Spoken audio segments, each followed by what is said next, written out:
So I'm seeing names coming in disappearing.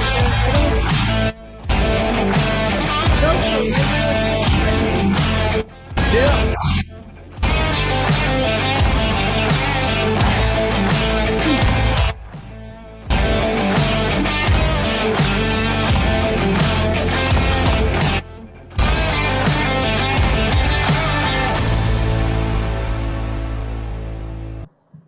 Hello. Hello. Hello, Bert. Oh, hey, I'm here. Where? I'm here in Atlanta. Can you see me or no? Nope. Nope. Okay, I gotta turn that on. And Big Mike. Big Mike, where are you? Hey, Bert.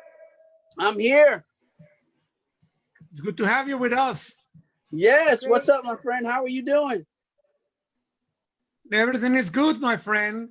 Here in Mexico, where things are not going that well, but now that we have Jill here in Mexico, we're very happy. There you go. Yes, I will make everything better. That's it. I will bring the New York vibe here. New York That's is doing better. That's good. Yeah, seems like New York. Seemed like New York. You know, they followed the proper protocol and listened, and you know, We hope it helped out. But you know, we're an international community, and it's going to be very difficult because we really can't close all the borders. We can just do the best we can. Yep. Hey, Bert, where's my Big Mike? Where's my Big Mike? Is he on yet? He's not on? No. He's probably trying to figure it out. He's probably looking at us, and I got it. Let me see if I can help him here. Okay. Okay, Jill. Well, this is round 80 of the WBC Talks. 80. 80. And for you, 160.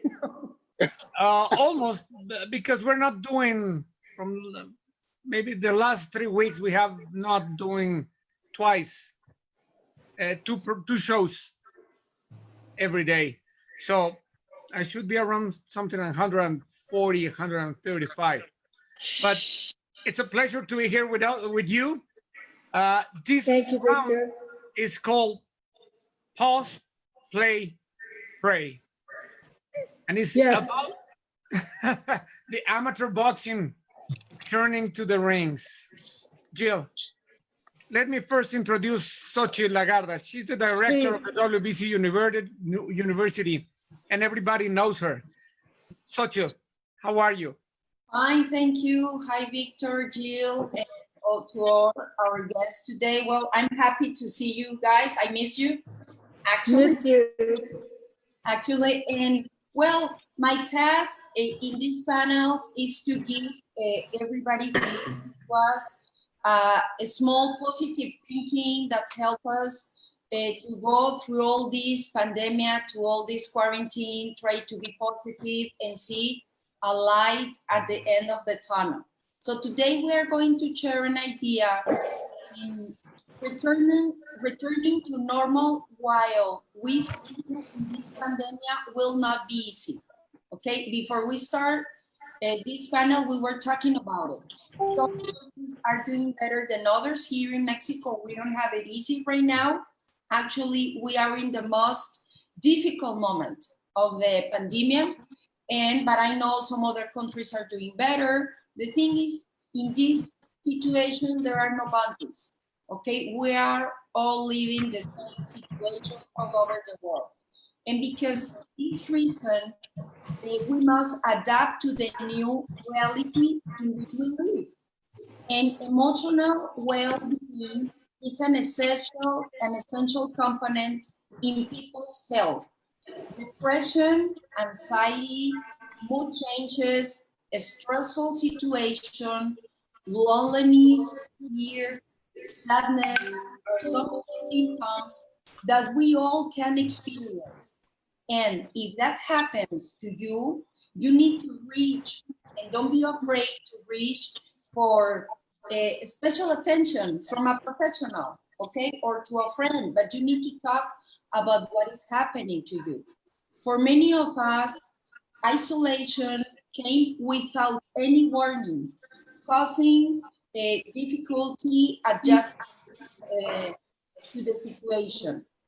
Let's remember that the OMS, the Health Organization, World Organization, defines health as a state of complete physical, mental, and social well-being. If you don't feel well physically, and you feel well in your mind, but the thing is that you need to feel well everywhere because it's integrated. Achieving success in this process with quarantine has been a difficult task for everybody. So I will give some recommendations to adapt the emotions to the new reality that COVID-19 has presented to us. First, let's try to don't be in a hurry to go outside, okay? Because maybe that will generate you tension, okay? You start you need to start going outside, but slowly, okay? Where you feel secure. Then maybe walk down to your street, try to look for familiar faces in your workplace, but slowly. You need to go back to normal life very slow. Second, love yourself. Protect yourself and protect the ones you love, okay? We need to respond with a lot of responsibility after this confinement. Remember that during confinement, we agree to don't hug, to don't kiss, to don't be so touchy with the ones we love. Well, that needs to continue, even though we don't like that, because we like to be close to the people we love, but we need to be very, very responsible because of that. We need to use a mask, okay? So we have two things. The distance we still need to keep for us and for the ones we love, and we need to start going back to reality. And third, but not last, it is necessary to re-educate our emotions, okay? We must learn to face a new reality. It is important to think and talk about what I can do instead of what I cannot do. It is time to learn to structure our thoughts in order to achieve this. This is a reality. We don't have another reality. So we must question our negative thought and imagine only positive things. It's hard, but we can do that with our mind. Remember that by being negative, from negativity comes fear, and we get like a paralysis to solve problems, okay? So try to hold positive conversations, communicate with the ones you love, don't isolate yourself. And in conclusion and in summary, it is necessary to understand that we need to assume the new reality. Because if not, we are going to have a very, very high cost in our emotions. We need to accept the new condition, and it's going to be part of adapting to this new life. And it is very necessary to continue to live, okay? Well, I hope I wasn't too long today, but I think we're facing that reality, and we need to share these ideas and maybe start building together the new reality, the boxing community, to have a good future, okay? Thank you, Victor. Thank you, Jill, and welcome everybody. Thank you, 𝗧𝗔𝗟𝗡. And now I always ask Jill when I introduce her, how is New York? But I think this time I'm gonna ask you, how is Mexico, Jill? I love Mexico, but I really can't say how Mexico is. We're all sort of in a bubble. You know, we have to take the same precautions that we take everywhere. Victor, you're probably 20 miles from me and I'll never see you. So, you know, it's difficult, and programs like this make it less difficult. The technology makes it less difficult to try to stay connected to people. But Mexico, as always, is beautiful and welcoming, and the food is fabulous. And now, Jill, we have with us Ryan Perez. Ryan is an amateur coach, and he works with a lot of kids. Ryan, how you doing? Yes, I'm doing great. How are you guys? For those that don't know me, my name is Ryan Perez. I'm the head coach of Slaughterhouse Boxing, the head coach of the Hollywood Police Athletic League, and the chairman of the South Florida Junior Olympics. Here in Florida, and I'm heavily involved with 𝗥𝗢𝗡𝗚 Boxing, and I'm here in Florida. You can see the smile of Bert immediately. Yes. I think we're all related to him. Some way. That's right. And finally, Mike reveals his face. I thought he was in a witness protection program or something like that. I thought he was Spider-Man. Big Mike. How you doing, sir? My name is Coach Mike, head coach from Rollo Boxing Gym down here in McAllen and South Texas Valley in the RGB. And we're one of the biggest gyms here in South Texas. That's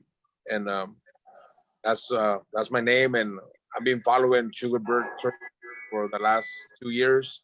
And I try to make it to everyone. The last tournament that we went, we took, I believe, if I'm not wrong, 22 or 23 competition kits. Yes. Wow. One tournament.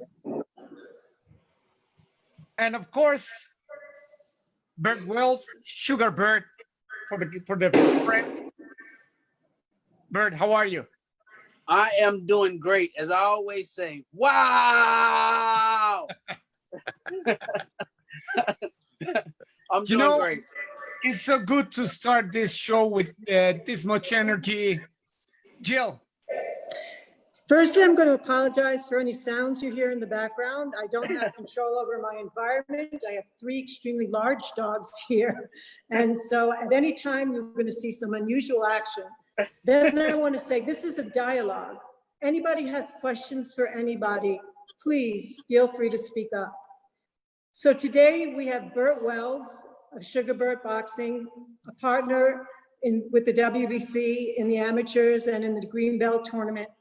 Victor and I had the pleasure of attending the last one in Biloxi and was so pleased at the professionalism, the number of boxers that turned out, because there had been a storm the day before, and God knows, but there were what, 600 boxers there, something like that. Yeah. It was quite amazing. And during these crazy, crazy times, Bert is actually going ahead and planning his next tournament. And the tournament that he's planning is usually one of the biggest, because he's one of the largest promoters of amateur boxing. So there's usually about 900 boxers that attend this. So we are so excited about the possibilities and hopeful that we can help pull this off. We have Mike Garza from Rollo's Boxing Gym for Kids, who's attended the tournaments. We have Ryan Perez from the 𝗥𝗢𝗨𝗡𝗗, who's attended these tournaments, both of them incredibly respected coaches. And we applaud the fact that they are so devoted to their students, not just in boxing, but bringing the qualities of the sport into their students' lives. So this is a real privilege today. And I want to start with Bert and then just take it to everybody, if that's okay. So Bert, the pandemic, it hurt your heart, but it also hurt your business. How did you survive during this time? Well, it's been tough. I mean, we've, we're a nonprofit organization. We do have an arm of a nonprofit part of our business, which is 𝗥𝗢𝗡𝗚 International Sports Foundation. But we've basically been, exhausting ourselves with meetings and planning. You plan to make another plan, and then you follow that plan. And it's just because everything is changing. It's changing daily, it's changing hourly. And so, those things, the gym being back open, Georgia is basically in phase 2, but now our mayor is thinking about bringing us back down to phase 1. Gyms are open, things are kind of moving.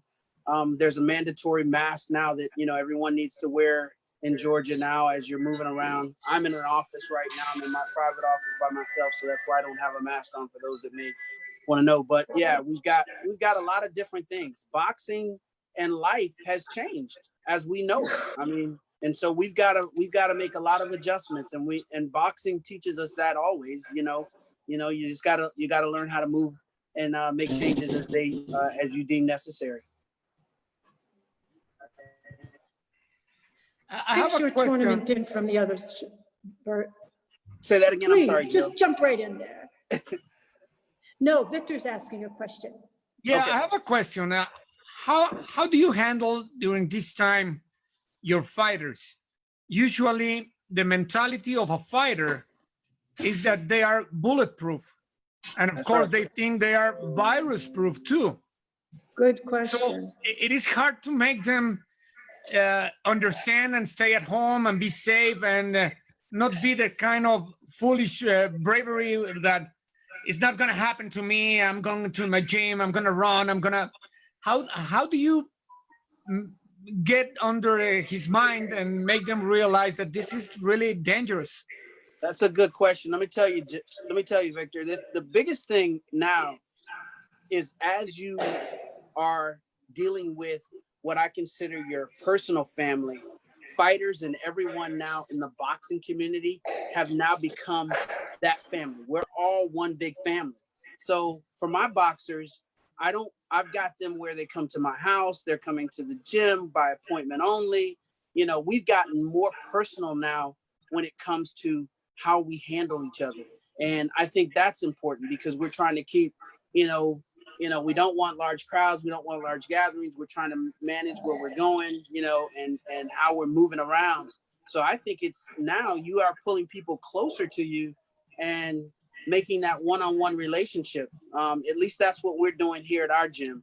So, we basically have an appointment only type gym now where boxers are able to, our professional boxers, they call, we know exactly what times they're going to be in the gym, what times we're going to train outside of the gym, whether it be running or swimming or things of that nature. Everything now is about scheduling and being more personal. I love that question, Victor, and I would love for Ryan and Big Mike to also answer that. I personally, what I did was I reduced the numbers of fighters that I was training. And I used to train about 10 kids, and now I've reduced it to 3. And the reason being is that those 3 are my elite fighters that are on the cusp of going pro. So I can't have them fall back and start, 6 months layoff is no good for a fighter, especially when they're about to turn pro. So I've taken that angle and I've reduced my number to 3 fighters, and I just rotate throughout the day who I'm going to train. I invite them to my house, we'll go to a park, we'll go to a private gym, but I've reduced my number to those 3 fighters because the other kids that I've been training, they have a lot of more years in the amateurs. So I'm not so worried about them taking a layoff because they still have a long amateur career. But the ones who are on the cusp of turning pro, I've literally put them in a bubble with myself and built a schedule around me and them where I only interact with those 3 fighters currently to maintain, to keep those guys sharp because those are the future. Mike, I know you've done a lot of social media in relation to COVID, staying safe. You publicize all the time. I've seen pictures of your amateurs. All of them are in masks. What else are you doing to deal with the situation? One of the things that we did here, because right now it's real. I mean, I'm gonna use the word hot. It's real, spike up, real high. Yep. I broke all my kids in different hours. The gym used to have around 150 kids during the whole day. Wow. Now we dropped down to I'm gonna say about 60 and the whole day because of the epidemic. So what we did is we broke the class. One coach, we have 6,000 square feet. So we got a lot of room to work with the kids when they can be separate each other. So that's one of the things we did. It's mandatory to train with a mask on for 45 minutes to an hour. I try to keep them separate when they don't have to be close.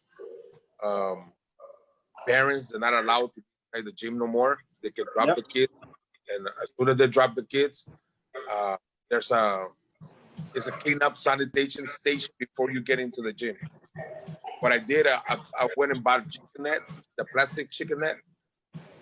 Can you guys hear me still? Yes. Yes. Okay.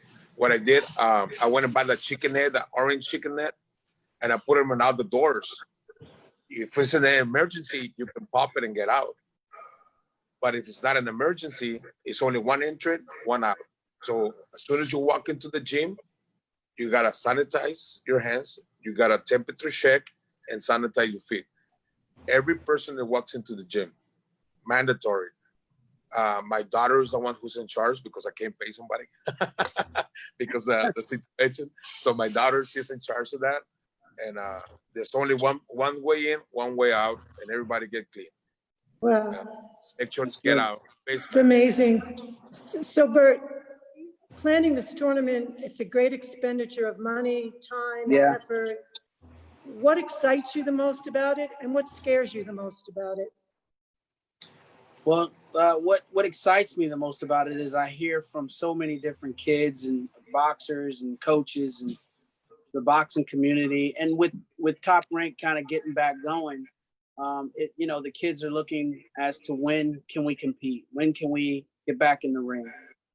I think it's just that's the most exciting piece of it, is the part of trying to further allowing these kids an opportunity to see that, hey, we can still have some normality in this time of change. Because I'm going to say it's just a change that's going to have to go on until, we don't know.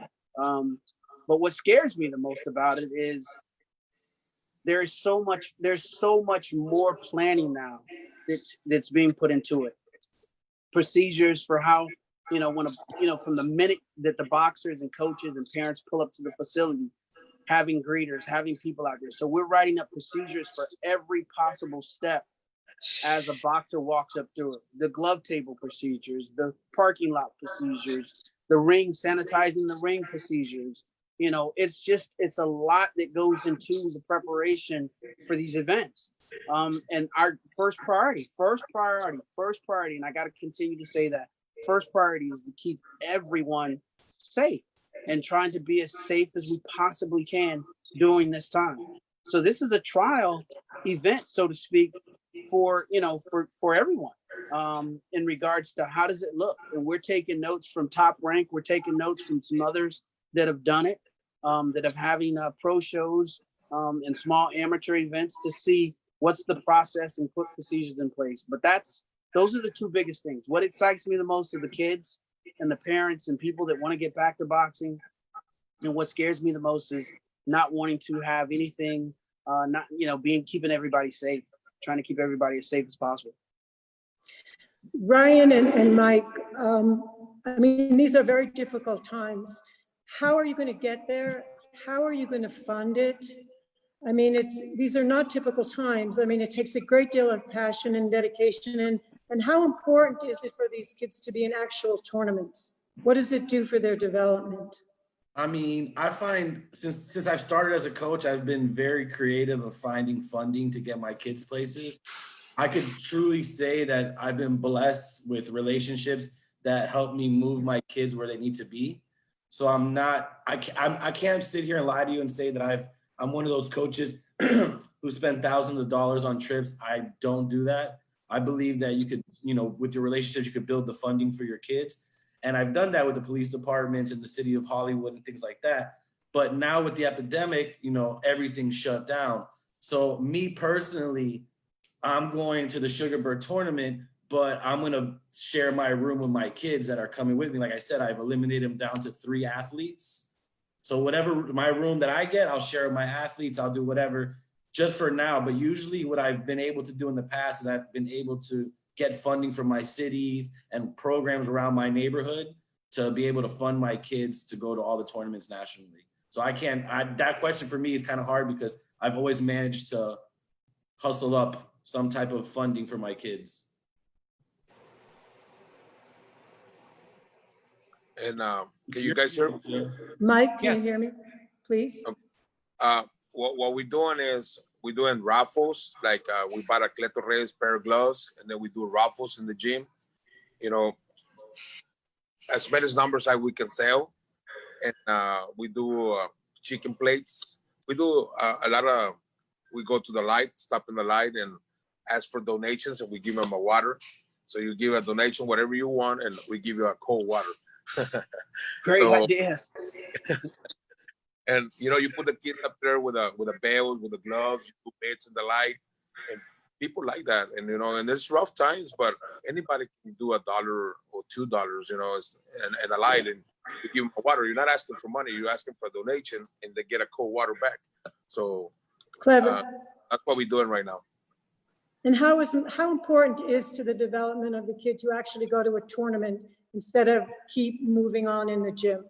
For the way that I see it is, if we don't give these kids goals, like we working hard for this tournament, we working hard to go try to get this belt, to be ranked in 𝗥𝗢𝗡 or any other tournaments, the sport will get hurt and it will die.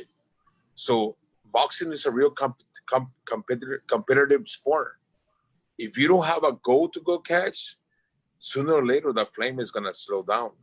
So we gotta get back to tournament. I'm 100% into the tournaments as long as we are safe, as long as we take every precautions we have to take. We were talking about that it was great to have boxing back, that only big companies or promoters like Top Rank could do that and have a bubble and have a Vegas hotel and everything, but you're doing it. We were thinking that the amateur boxing was really gonna suffer because nobody was thinking in that, because there was no money to do that and it was really hard to do it, but you're doing it. Yeah. How could this happen? It's tough. It's tough. Listen, I have a great team. We go after sponsors.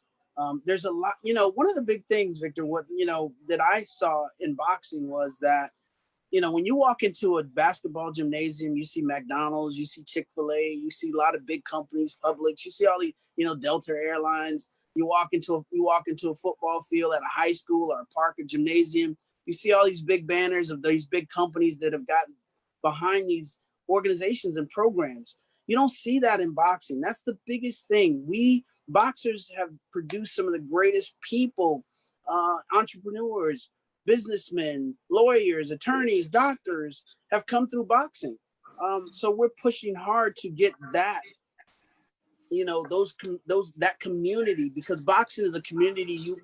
You can ask anyone in somebody's family and say, hey, they're gonna say, oh, my uncle boxed, or my dad boxed, or my brother boxed, or someone boxed in their family. So we really are pushing that initiative to get these companies on board.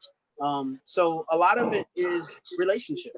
A lot of it. Well, why do you think it goes that way? That so many other sports get sponsored, where they're so reticent to sponsor boxing, especially for kids?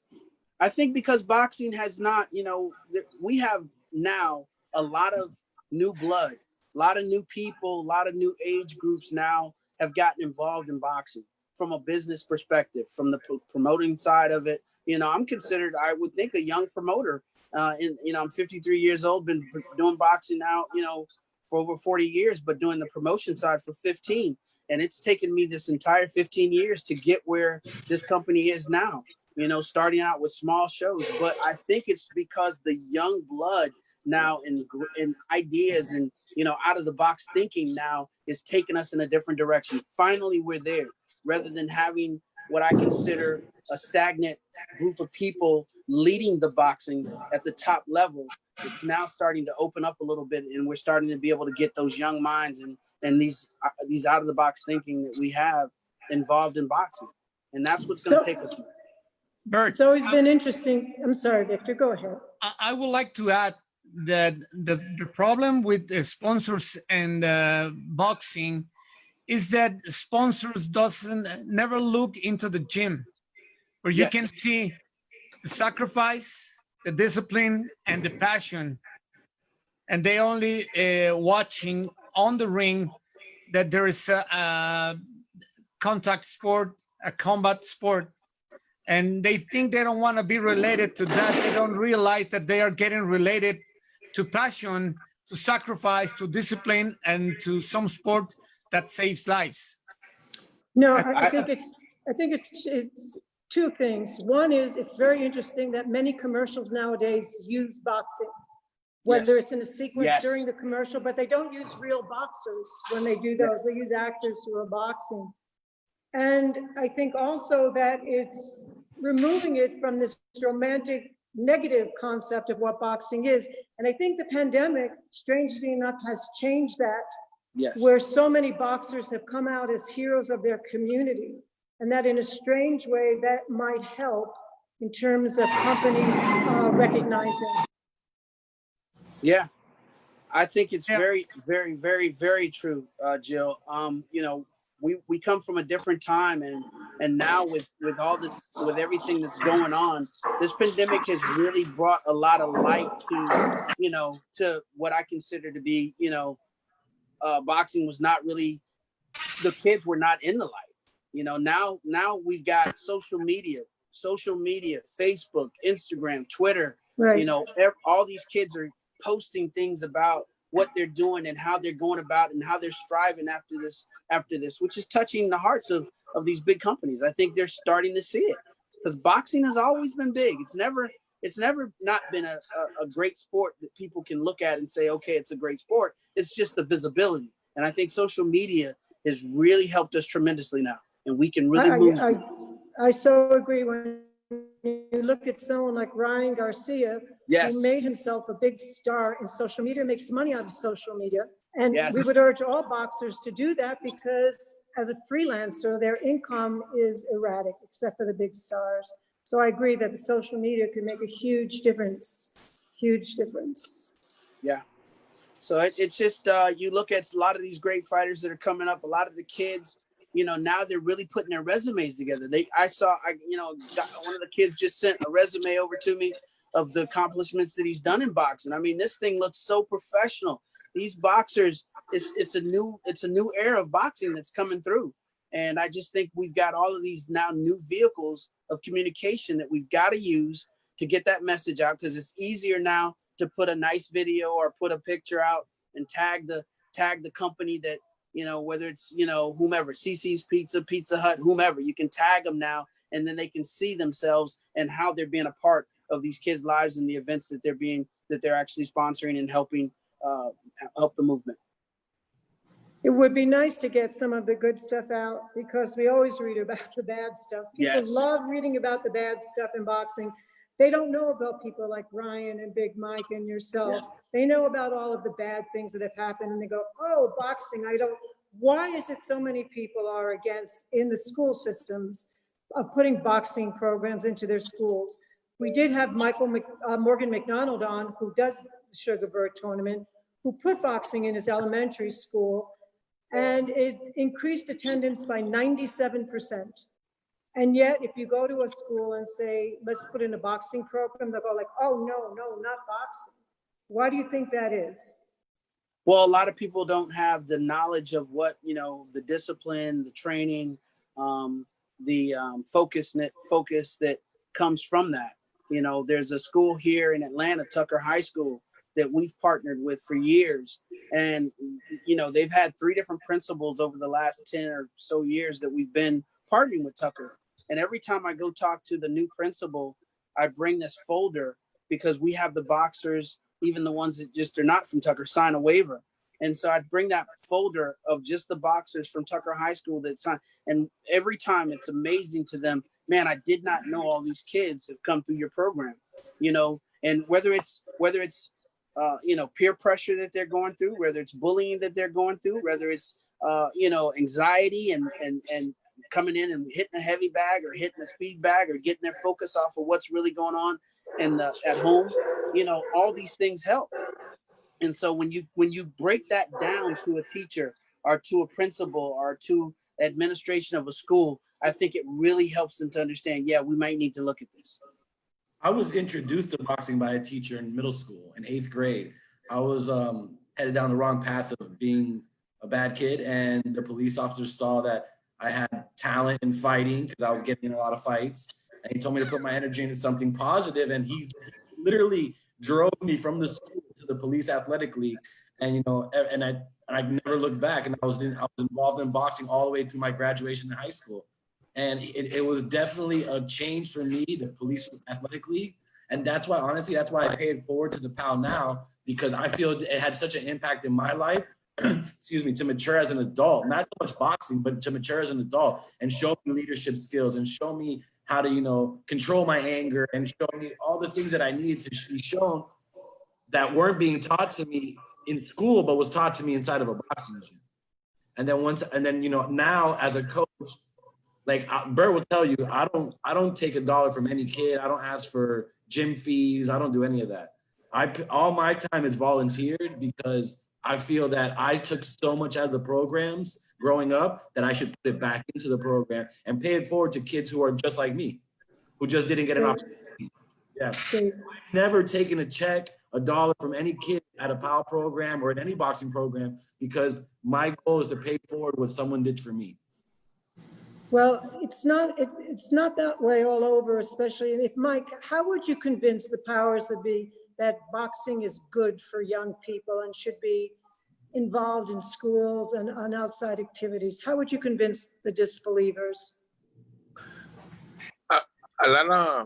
What I've noticed is a lot of people doesn't know the boxing is a lot of dedication, discipline, humbling. You have to be humble. And it gets taught through the coaches, because we came from the ground. To be able to be a coach, to be able to be a champion, to be able to be a good boxer, to be able to do boxing, you have to be disciplined. And I think it's the discipline, once they see it, because I got students that are like, their dad, they're cops, their dad, they're firemen, or nurse, or teachers. They get surprised when they see in the class the dedication, the formation, what it takes to be a boxer, the discipline, and they love it. And they love it because we actually teach kids a foundation, a strong foundation that they're gonna take for the rest of their life. If you do boxing like on a competition level or in bulletproof, what you learn from boxing is gonna be for life. Your mind is you're gonna be strong. I got one kid here that we call him mudo. That means quiet. He don't talk. And his dad got to me and he's like, Coach, he don't talk. You're not gonna believe this. 6 months later, now he's friend of everybody in the gym. He talks, but he needed it. He need boxing to let go his anger. Let go his desperation. He didn't know how to deal with that. We teach him. I like, hit it back. We hit it like you mad. He started like, wow. And he changed a lot. So if we can take these to schools and show them, I think a lot of those schools are gonna be surprised how much they can help all these kids. I agree. I mean, my own personal experience was not as a child, but I got involved with boxing. My father-in-law was a big boxer. But when my husband died, I started boxing. And the change in my emotions, the depression went away. I became more confident, more into my body, and at a very vulnerable time. So if I had had that when I was a child, I can't imagine the difference it would have made in my life, so I was not a fan of boxing until I started boxing and realized the benefits of it. It's quite amazing, and I'm so glad that we are trying to move towards a more normal for these kids. I do have to ask one question though. Are they going to be COVID tested before they go to these tournaments, any tournaments? Or is it just going to be temperature, masks, and whatever? What is the procedure? The procedure for these tournaments for us is not to COVID test them. We're going to basically temperature check, mandatory mask, and very much the the map that USA Boxing, and I've got a conference call with them tomorrow, which is back to boxing map. So based on if the state is a red state or blue state, meaning red means, you know, most gyms are not open. Once they go into phase 2, the gyms are opening. They will start some contact as far as sparring concerns happens. But as these numbers change, so that back to boxing guideline that USA Boxing has implemented is what we're going to use and strictly enforce at these tournaments. And again, with the numbers, and I hate to, I'm sorry to cut you off, Joe, but with the numbers going up, we're really, really in contact, not just with USA Boxing, but also with the city sports commissions, CVB, which is the Convention and Visitors Bureau. You know, we're following these cities to see what guidelines do they have in place. Are they allowing, you know, other states to come in that don't have, you know, that are not lockdown states? So it's really right now, it's really up in the air, and all of this information is ultimately going to determine when, if, can we move forward, and how we move forward. Yeah. So you have it all in place based on their guidelines, but will they allow fans? Oh, absolutely. We're gonna have a very minimum, and that's depending on the size of the venue. For example, in Port Charlotte, which is, you know, people talk about Florida and the numbers that are going up in Florida, but we're in Port Charlotte, which is Punta Gorda, Florida. It's really a smaller city outside of Tampa, hour and a half between Tampa and Sarasota. Now we've got the entire convention center, which has over 40,000 square feet of, I think 40 to 60,000 square feet of convention space, but then also all of these different meeting rooms. So they're shutting their entire facility down and giving that facility, we're actually renting that facility from them for this event. So we'll be able to basically spread people out. Inside, we'll probably only have about 450 potential spectator seats. And that's gonna, you know, that's potential, just depending on how this, you know, as we get closer, if they allow more or less or no spectators. But currently right now, we're planning 3 rings. We're planning for 454 spectator seats. And potentially we may have to cut the number of boxers that could attend the event. Again, I've got a meeting with USA Boxing, conference call with them tomorrow. That'll tell us where we're going with that. But yeah, it's just all depending on so many different perspectives. So I wish you'd talk to the airlines. They are not following through the way they promised. Man. So what makes Sugar, what makes your tournament different than the other tournaments, Bert? Why does everyone want to go to a Bert Sugar promotion? Because we believe in customer service first. We're all about, I'm a former boxer, so we're all about the boxers. Transparency is big for Sugar Bird Boxing.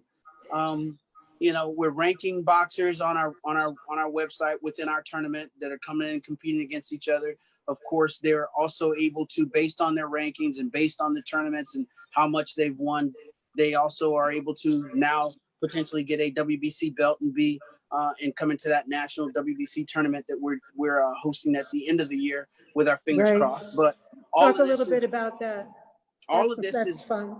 All of this is making our tournament. And then the other thing, one of the major things is that you've got other states and countries that are coming in.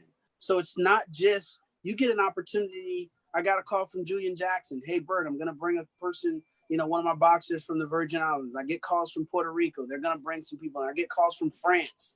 Canada is bringing people. I mean, everyone, other countries, Australia. I mean, we get calls saying, hey, you know, send me a letter, send me an invitation. You know, these are the boxers, the coaches that want to come in. So this is also, you get a chance to box someone that you may not have ever boxed before if you didn't come into a Sugar Bird Boxing tournament. And I think that's so thrilling. Go ahead. That's one of the things, Jill. When you see someone like Julian Jackson in the tournament, talking with the kids and getting so excited with a kids fight, with a 5-year-old kids, it's amazing. And you can see Julian Jackson throwing punches and trying to be there.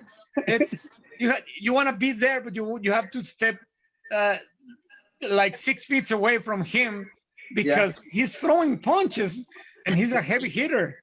So it's Yes, really he is. exciting. The spirit in this kind of tournaments. I can imagine the spirit in the gyms. I saw Mike getting into the gym with all the kids, everybody coming down from the band, and they were so excited. They were like a team. They were supporting each other. And this is boxing. Yes. Yeah. I love it. This is, me Yeah. too. I love the amateurs. I wish the spirit of the amateurs continued into the professionals. I From the know. beginning of the fight, everyone is there, everyone's cheering. They're not waiting to the fight of the night to show Yep. up. It's an amazing, the amateurs are an amazing experience, absolutely that- amazing. And you had mentioned something that I wanted to bring up. We had decided, and of course things can't be postponed or whatever because of the pandemic, that at the last 𝗥𝗢𝗡 tournament, we are going to do the amateur fighters of the year with Yes. the WBC. So we will, that's very exciting. Yeah. I don't think it's ever been done before in that way. So it hasn't, at least for us. So we're real excited about that. Well, I got a call from Steve Cunningham, good friend. He's actually, USCS. Yep. He's got a couple good fighters. His son actually competes. He's been to 𝗥𝗢𝗡. He's like, man, Bert, I'm coming in, if God willing, everything happens, we'll be there. K9 Bundridge. I mean, he's got his son boxing. I mean, the list goes on and on. Paulie Malignaggi, he's got boxers that he brought in from Australia, that he wants to continue bringing in. So these professional boxers, whether they're, former champions, or they've got kids that are boxing, or they've now started a boxing gym, they're all involved in amateur boxing. And they're all wanting to get involved with a good program. And so 𝗥𝗢𝗡 Boxing provides that platform, good program for the kids. And it allows them to compete at all different levels. There's so many people. And I think now we're getting to where we're really going to be, our last event, to mention this, we streamed our last event, not the 𝗥𝗢𝗨𝗡𝗗, but the one, our national championship. And it streamed to over 70,000 people, 21 countries. 70,000 people tuned in from 21 different countries to watch that event. And, we're going to move in that direction now to stream all of our events. So we're moving in the direction, in Punta Gorda, to stream that event. And that'll help to relieve people, hopefully not being able to come in to watch it, be able to see it, on their laptops or on their iPads or on their cell phones. But that's the biggest thing. One of the big moves that we're making is to really push that streaming, so we can kind of reduce and keep that 6 feet distancing from people not being able to come in the venue. It's great. So Mike, you're a WBC supporter gym. We love your gym. Has anyone else have anything to say before we wrap this up? Whatever. I mean, Ryan. A question. Big I have a Mike. question. Who's your favorite upcoming fighter? Yeah. Uh-oh. I need answers. Uh-oh. Put him on the spot, Ryan. Who's the next WBC champ? Who's taking it? Teofimo Lopez or Lomachenko? Well, we're not allowed to really say that because one of them will be our champion and that's the person we support. Truthfully, we're not allowed to say that, but Victor may say something as a commentator. Victor? Oh, you put me now in trouble. I had to save the best question for last. I just want to say that I'm also with a TV network that covers Latin America called Space. And 2 days ago and tomorrow, I'm going to be with Teofimo because we're doing a Mortal Kombat tournament. And I'm commentating and he's fighting. So it's been so excited to do that. And it's so different. But tomorrow we're going to have our Friday's champion with Teofimo. He's going to be here with us. So Yes, just like you guys. He's from my city. That's why, he's from my neighborhood. So not only that, Ryan, he actually was one of the 𝗥𝗢𝗡 Boxing champions one day before he turned pro. Right. He came through the program. And he and his dad, we love him to death, man. I mean, he still comes out to the shows and everything. So, he's a great kid. Great kid. Great kid. Very strong dad. Yes. Totally unedited. Love him. Mike, is there anything else you want to add? No, just I'm really happy that this tournament is gonna happen. We're gonna do everything in our power to be there It's great.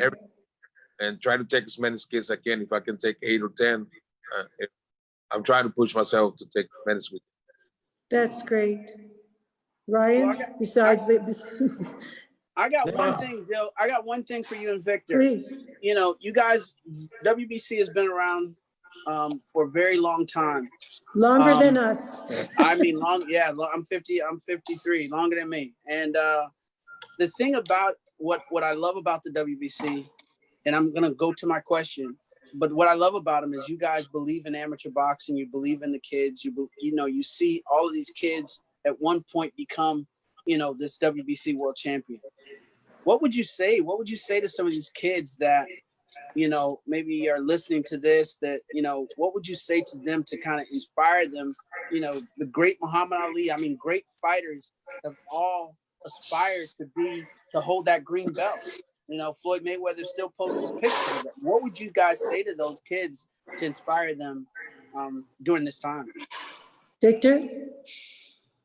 I think what I would say to them is that I discovered that boxing will make you a better person and will bring the best of you. Even if you are a lawyer, you become a lawyer or you become a world champion, you're going to be a better person or you're going to be the best you can be in boxing. Yeah. And I would only add to that is that our interest in the amateurs is we're not looking to make world champions. We're making to see if we can give the tools to kids to live like world champions. It's about world champion character. That's why we have 𝗥𝗢𝗨𝗡𝗗, which is respect, diversity, sportsmanship. Victor is absolutely right. All the tools you get. And for some kids, it's their only home, their only community. And you coaches are their only parental mentor guiding figures. It's one of the greatest responsibilities on earth. And when I go to a tournament, one of the things that moves me the most is seeing like a little peanut sitting on a chair and some older guy leaning over going, "You could do it, kid." Yeah. Hit to the left, hit. He's giving him respect. And a lot of kids, particularly these little kids, men and girls and boys from different areas, don't get that kind of validation at home. It becomes incredibly important to their hearts and their growth. And that's the other thing I just love about amateur boxing, is watching the interaction between the adults and the little kids. We love it. We love you guys for doing it. I think we've said enough. Thank you, guys. I just want to add that I really respect what you do and admire your position, because you can get to work with the kids and it's like adopting kids, you know? And I really respect that and appreciate all you do for these kids.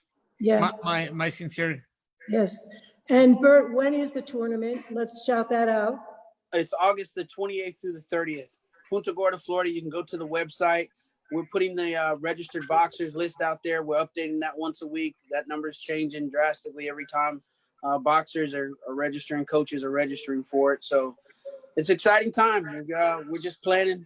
It's exhausting, but we're looking forward to it. It's got to be exhausting. It's exhausting. Yeah. Emotional. Mike, I'm on an emotional roller coaster. You guys keep me in prayer. That's why we call this pause, play, prayer. Mike, what is your website? Where can people find your gym? My gym? Yes. Jill, look at this picture. Yes. That's it. Happy days. Who knew then, right? Who knew then? I My love it. page is Rolo's Boxing Gym for Kids. Easy to remember. Rolo's Boxing Gym for Kids. And your IG is the same, right? Yes. Great. And Ryan, Mine is how do people find you? mine is Slaughterhouse Boxing on Instagram. Okay, Slaughterhouse Boxing. Great.